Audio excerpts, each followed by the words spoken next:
the warmth radiating out of it, and you can just hear as the animals wake up and are so excited for another day in the bush to see whatever they can find, just like us.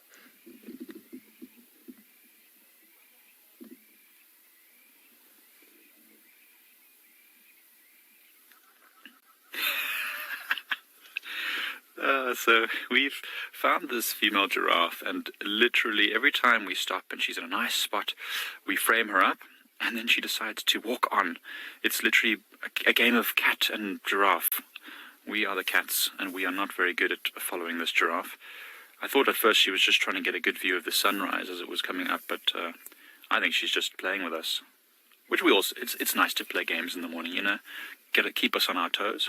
But yes, this giraffe is journeying down the valley, feeding slowly as she goes, just catching any tasty little leaves that are trying to escape her. And there's a little drongo that's following her as well, which is interesting. It's very early, and the drongo is just hoping to catch any insects that she disturbs as she wanders down towards the drainage line, towards the valley. If you can see her, I don't know where the drongo is right now, but it was just following behind her.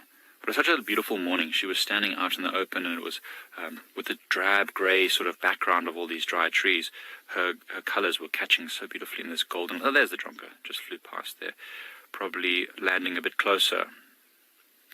There's not many insects about right now, so a lot of the birds are really sticking very close to the mammals because they need to catch whatever small things they can find. Oh, I also hear some oxpeckers probably just flying in now. They will come and land on the giraffe too. Half for the warmth that the giraffe's body will offer, and also there's it sitting on the back, and also half also to eat the ticks and parasites. There's the oxpecker that's going down onto the tail. Delicious. See what it's doing now? It's just gleaning ticks and parasites from all those soft places on a giraffe.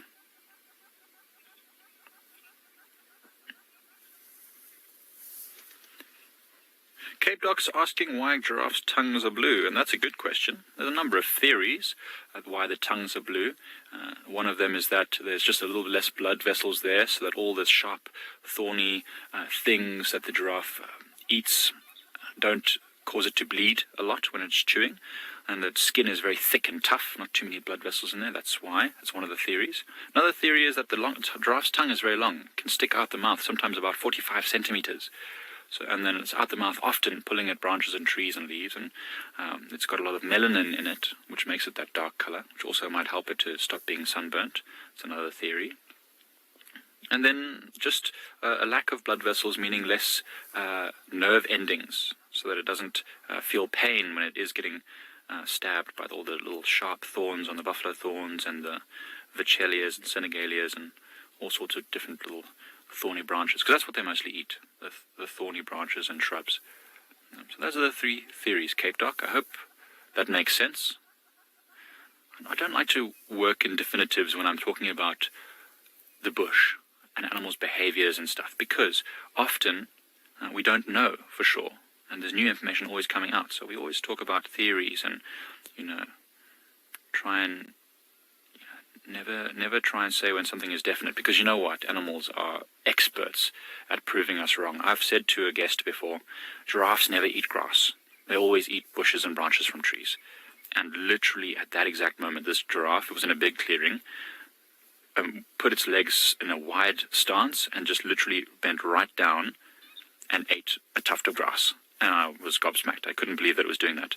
I'm going to just edge us forward just a tiny bit to try and see if we can get a slightly better view of this giraffe. As you can see, our lens is getting a bit fogged up with this really, really cold weather. It's quite moist, though. It feels warm somehow in the air, like thick and heavy.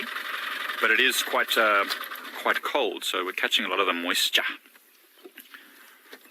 Ooh, I'm going to move us forward just even a tiny bit more. Or is that going to be fine, Seb? I think that'll probably be... A bit more? Past this bush, okay. Wonderful. Oh, look at that, eh? Now we can see her body caught in that light. She's got her head just hiding like a ostrich in the ground, but oh, that's gorgeous. Now we've got a nice sharp image. And you saw Seb there just wiping off the condensation, and then you can see the oxpecker, which is actually bothering this giraffe at the moment, as you can see. If it hops around on the face and the eyes, it can be sometimes quite bothersome. The animals, don't mind them. They ignore them and they let them do their thing, but if they get too close, it's not nice. Kelly, you're asking if oxpeckers nest and have territories. They certainly do make nests. They usually use cavities in dead trees or living trees, and they live inside those holes. They're hole nesters, and they will line those cavities with grasses and bits of fur from animals like giraffes. But I don't know if they're territorial, to be honest. I've never seen oxpeckers fighting. Perhaps sometimes fighting over nesting sites, those holes in the trees, against other hole nesters like starlings. But no, I've never seen them being territorial, so to speak. But that's interesting, an interesting question. I wonder if they are territorial. Sometimes you'll sit so that you see that the mane on that giraffe is very thick and luxurious. It's quite short hair, but you often see the oxpeckers plucking that to line their nests. Very warm, fur-lined nests for the youngsters in those dead trees. It's focusing on the high points of this giraffe, I think, mostly because that's where all the sun is as well. Oh, I love the light this morning. The light is so beautiful. Oh, hidden giraffe. No, the giraffe was never there. It's being the tree. You are what you eat, I suppose. It's too early to make those kind of things.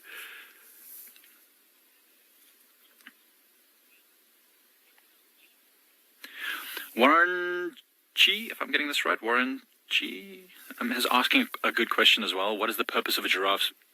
What is the purpose of a giraffe's mane? The purpose of a giraffe's mane. It's a good question. I don't think it serves too much of a purpose, to be honest. It's very short, and maybe it makes their neck look slightly larger and thicker, but that would only really be important for the males when they're trying to intimidate each other. I don't think it keeps them warm. It might just be, I don't know. Well, it certainly looks very pretty, so I think it's just accessorizing.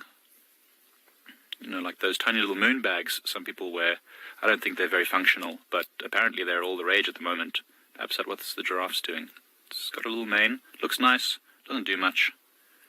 I don't know, does anyone else have any theories about what a giraffe's mane does? Have you heard anything from other guides about what a giraffe's mane does? I don't think it does too much. I'm going to move us forward again a tiny bit because she's now basically on the road, or at least looks like she's on a bit of a clearing. It's a beautiful morning to spend with a giraffe, eh? Nice and golden. Still listening for any sounds in the distance that might lead us to some of those predatory animals. And there we've got a good view of her again. Now you can see that mane illuminated quite pretty in the light. See that? Yeah, I don't know. If anyone else has theories about giraffe manes, I'd love to hear them. I haven't heard too many, to be honest.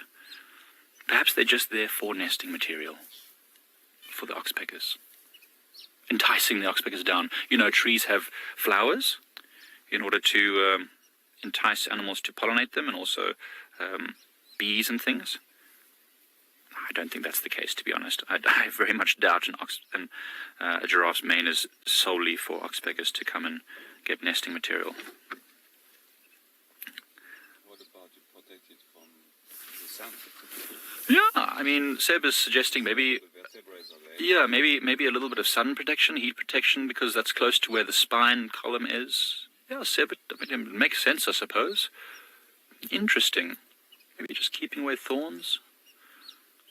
Oh, I like these topics in the morning. Please don't forget to send your questions to kidsquestions at wildearth.tv or #WildEarth on Twitter. These kind of questions get me going in the morning.